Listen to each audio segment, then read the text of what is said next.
Sylvester and the Magic Pebble by William Steig. Sylvester Duncan lived with his mother and father at Acorn Road in Oatsdale. One of his hobbies was collecting pebbles of unusual shape and color. On a rainy Saturday during vacation, he found a quite extraordinary one. It was flaming red, shiny, and perfectly round like a marble.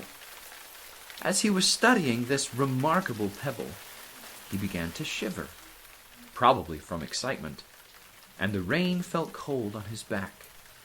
"I wish it would stop raining," he said. To his great surprise, the rain stopped. It didn't stop gradually as rains usually do. It ceased. The drops vanished on the way down. The clouds disappeared. Everything was dry. The sun was shining as if the rain had never existed. In all his young life, Sylvester had never had a wish gratified so quickly. It struck him that magic must be at work, and he guessed that magic must be in the remarkable-looking red pebble, where indeed it was. To make a test, he put the pebble on the ground and said, "I wish it would rain again." Nothing happened. But when he said the same thing, holding the pebble in his hoof, the sky turned black. There was lightning and a clap of thunder, and the rain came shooting down. "What a lucky day this is," thought Sylvester. "From now on I can have anything I want. My father and mother can have anything they want. My relatives, my friends, and anybody at all can have everything anybody wants." He wished the sunshine back in the sky, and he wished a wart on his left hind fetlock would disappear. And it did. And he started home, eager to amaze his father and mother with his magic pebble. He could hardly wait to see their faces. Maybe they wouldn't even believe him at first. As he was crossing Strawberry Hill, thinking of some of the many, many things he could wish for, he was startled to see a mean, hungry lion looking right at him from behind some tall grass. He was frightened. If he hadn't been so frightened, he could have made the lion disappear, or he could have wished himself safe at home with his father and mother. He could have wished the lion would turn into a butterfly, or a daisy, or a gnat. He could have wished many things, but he panicked and couldn't think carefully. "I wish I were a rock," he said, and he became a rock. The lion came bounding over, sniffed the rock 100 times, walked around and around it, and went away confused, perplexed, puzzled, and bewildered. "I saw that little donkey as clear as day. Maybe I'm going crazy," he muttered. And there was Sylvester, a rock on Strawberry Hill, with the magic pebble lying right beside him on the ground, and he was unable to pick it up. "Oh, how I wish I were myself again," he thought. But nothing happened. He had to be touching the pebble to make the magic work. But there was nothing he could do about it. His thoughts began to race like mad.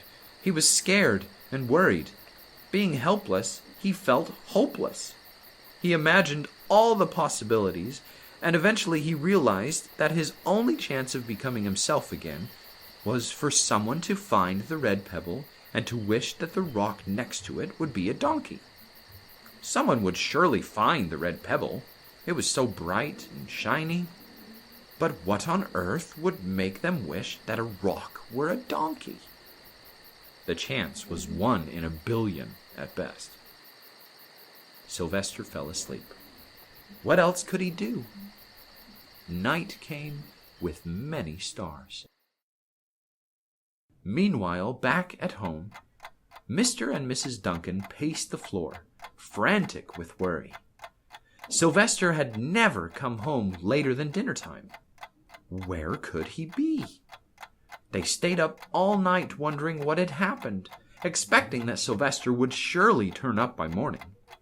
But he didn't, of course. Mrs. Duncan cried a lot, and Mr. Duncan did his best to soothe her. Both longed to have their dear son with them. "I will never scold Sylvester again as long as I live," said Mrs. Duncan, "no matter what he does." At dawn, they went about inquiring of all the neighbors. They talked to all the children, the puppies, the kittens, the colts, the piglets. No one had seen Sylvester since the day before yesterday. They went to the police. The police could not find their child. All the dogs in Oatsdale went searching for him. They sniffed behind every rock and tree and blade of grass into every nook and gully of the neighborhood and beyond, but found not a scent of him. They sniffed the rock on Strawberry Hill, but it smelled like a rock. It didn't smell like Sylvester. After a month of searching the same places over and over again, and inquiring of the same animals over and over again, Mr. and Mrs. Duncan no longer knew what to do. They concluded that something dreadful must have happened, and that they would probably never see their son again, though all the time he was less than a mile away. They tried their best to be happy, to go about their usual ways, but their usual ways included Sylvester, and they were always reminded of him. They were miserable. Life had no meaning for them anymore.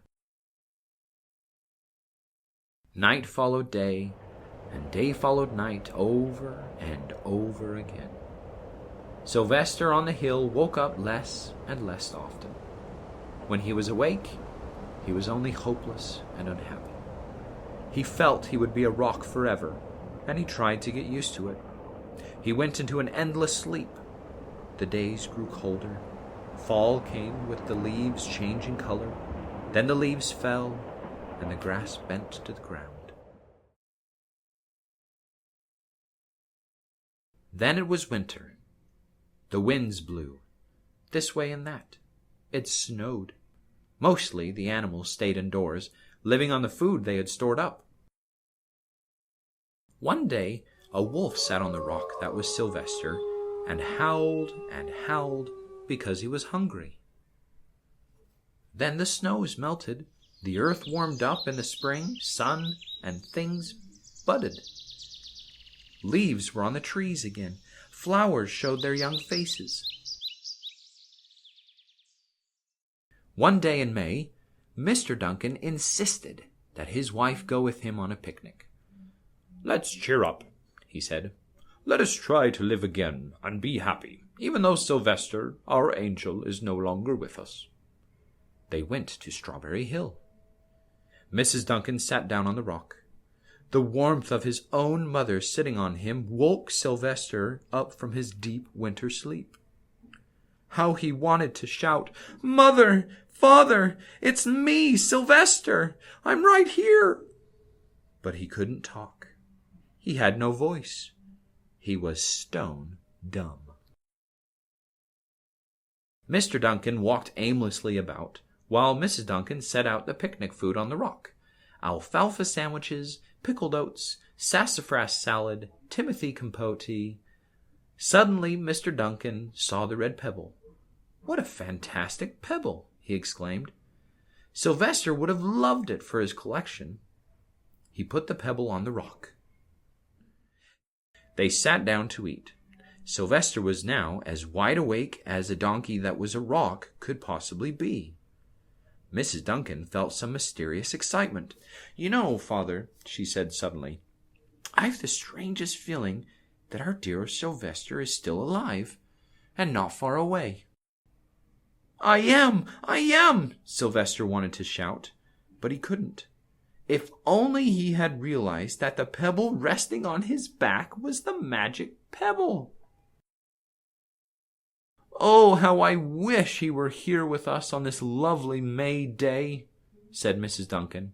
Mr. Duncan looked sadly at the ground. "Don't you wish it too, father?" she said. He looked at her as if to say, "How can you ask such a question?" Mr. and Mrs. Duncan looked at each other with great sorrow. "I wish I were myself again. I wish I were my real self again," thought Sylvester.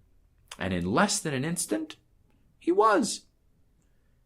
You can imagine the scene that followed. The embraces, the kisses, the questions, the answers, the loving looks, and the fond exclamations. When they had eventually calmed down a bit and had gotten home, Mr. Duncan put the magic pebble in an iron safe.